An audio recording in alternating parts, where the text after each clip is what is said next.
Bonjour, je m'appelle Thomas Rubinstein, je suis un des deux cofondateurs de Swing In, premier centre de golf indoor en France.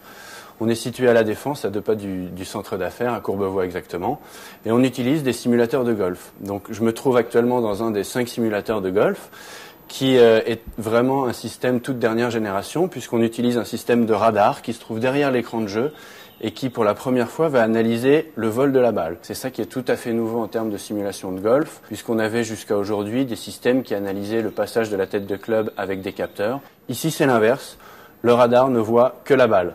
En revanche, c'est un radar qui à l'origine est utilisé par l'armée pour la balistique, donc qui est extrêmement précis. Ce radar va capter environ 5000 points entre le moment où la balle est touchée par la tête de club jusqu'à l'écran.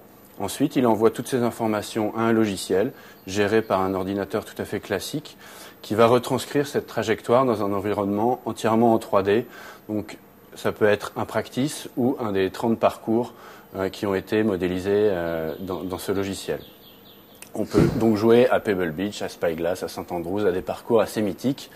Et c'est un système également qui convient aussi bien aux débutants qu'aux joueurs confirmés, qu'aux très très bons joueurs, qu'aux joueurs professionnels, puisque le débutant va y trouver tout de suite un côté ludique à l'apprentissage avec ce côté un petit peu jeu vidéo et avec un retour concret après chaque coup que le joueur vient de jouer. Donc ça lui permet vraiment d'analyser tout seul et de progresser assez rapidement.